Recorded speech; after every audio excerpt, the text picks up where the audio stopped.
In this video, we're going to be looking at the 5 transmission mechanisms, or the 5 main ways that a decrease or increase in the cash rate and general interest rates in the economy can impact aggregate demand, employment and inflation. Now, at the moment, as you're all aware, the cash rate is a very low 2%. So in your exam, it is much more likely that they'll be asking you how the current stance of monetary policy will be impacting on those 3 goals. And when you do that, it's really important that you talk about these individual channels. So there are 5 different channels or transmission mechanisms that determine how a change in interest rates can impact the Australian economy. The first, the cost of credit channel, the cash flow channel, the availability of money and credit channel, the asset values channel, and the exchange rate channel. In my experience, students prefer to talk about the first, second and fifth channel, so the cost of credit, cash flow and exchange rate channel. But it is possible that you will be asked about how any of these channels can influence consumer spending and employment in the economy. So the first channel is the cost of credit channel. Now, there's a big distinction that you need to be able to make between the cost of credit and the cash flow channel. If you get asked the question about how the cost of credit channel impacts growth and you talk about the cash flow channel, you're not going to be rewarded any marks. So the cost of credit channel, the main thing to be aware of with the cost of credit channel is that it's for businesses and consumers that have not yet taken out a loan. So what I mean by that is when we increase interest rates, if interest rates are high, that means that anybody that has debt is going to have to be paying back more interest on their debt. That is an incentive for businesses and consumers to save rather than spend their money. So for example, if interest rates are at 10%, I might decide that I'm not going to go out and buy that new handbag, or I'm not going to go on a holiday, because once I'm in debt, it's going to cost me more to repay that debt. So what happens is when interest rates are higher, it reduces the willingness of households to borrow money and therefore reduces consumption expenditure. And if we reduce consumption expenditure, that reduces the incentive for businesses to produce because there's no demand for their products, and that can lead to increased unemployment as well. So the cost of credit channel for consumers is for consumers that are thinking about buying a house. So at the moment in Australia, house prices are really high because people are willing to go into debt.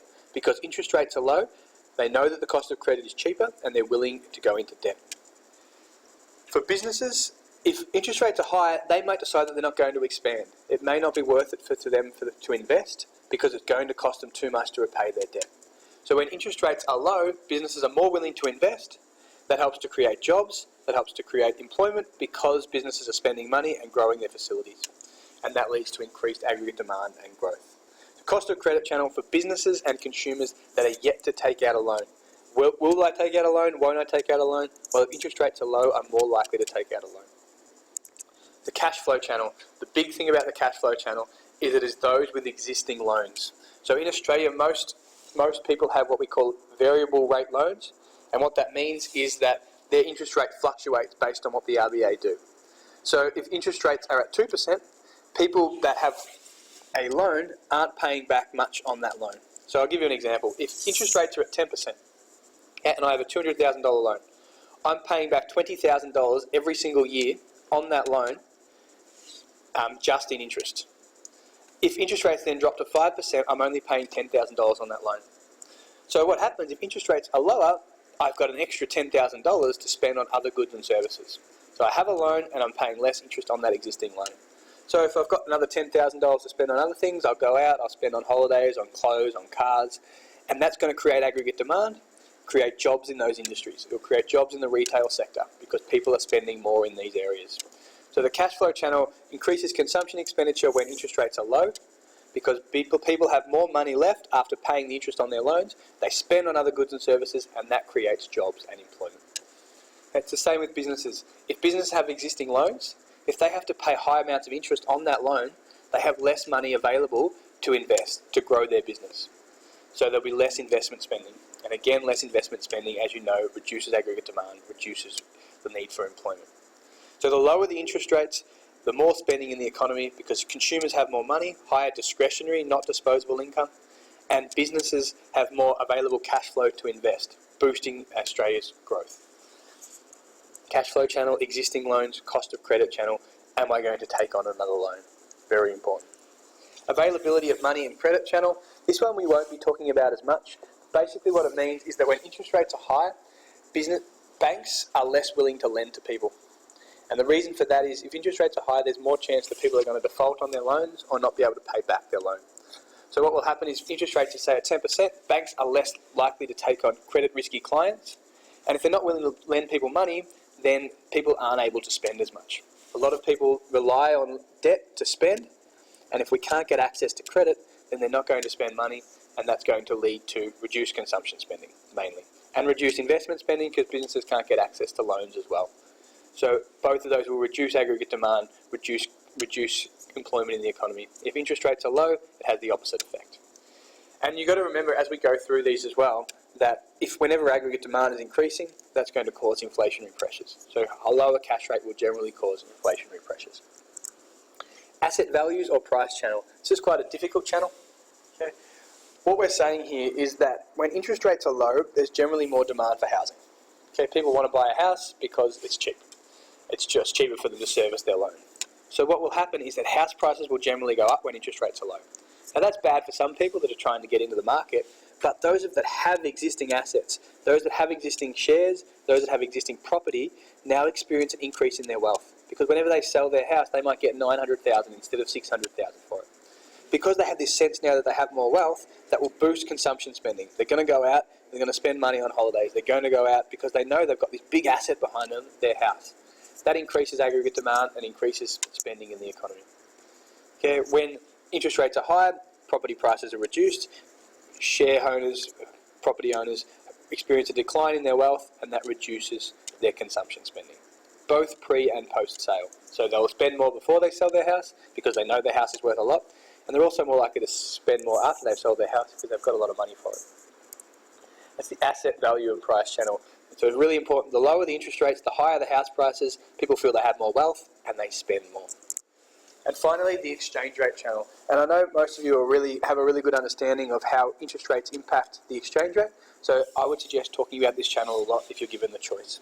Now what that means is that when interest rates are high, in Australia, if interest rates are high, that attracts capital inflow.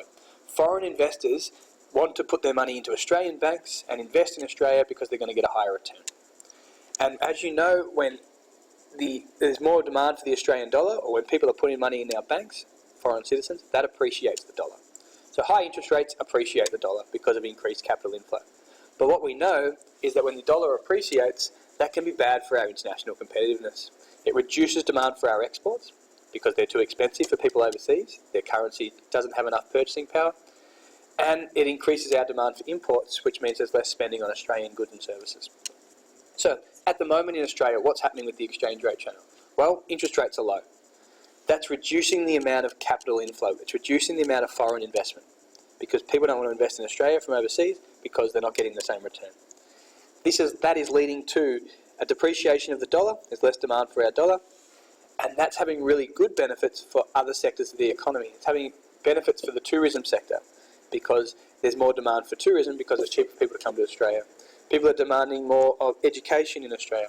So our main exports are experiencing more growth, more employment, and that's helping to boost aggregate demand, boosting consumption expenditure, boosting export expenditure, and helping to increase our economic growth. And as you know, the depreciation of the dollar is causing some inflationary problems because it's going to make imports more expensive, as well as making our exports more popular. So the exchange rate channel, interest rates at the moment are low, less foreign investment, that depreciates the dollar, and a depreciation of the dollar is good for growth. It boosts demand for our exports, it boosts employment in these industries, and therefore leads to increased economic growth, increased aggregate demand. And that's the 5 channels. Really important that you practice, go through exactly how each channel can impact growth, employment, and inflation. So here's just one little question to finish off with. Explain how tightening monetary policy will impact inflation through the cash flow and cost of credit channels. Starting off with the cost of credit channel, higher interest rates will discourage new borrowings. So we're talking about, I'll just get this laser pointer up and highlight. We're talking about here discouraging new borrowings, not people with existing loans, and encourage people to save. Okay, households will borrow less money to purchase goods and services, reducing demand and consumption expenditure. Businesses are less likely to invest. because it's going to cost them more. And therefore, consumption and investment slow down, demand decreases, and that leads to reduced inflationary pressures. Cash flow channel, again, businesses and consumers with existing loans, decreases discretionary, not disposable income. For those with variable rate loans, so loans that go up and down, households with mortgages will have to spend more money to repay the interest, and therefore they have less money to spend on other goods and services. Businesses have less money to invest. That reduces aggregate demand, reduces economic growth, reduces employment, and reduces inflationary pressures. That is the 5 transmission mechanism. Thank you.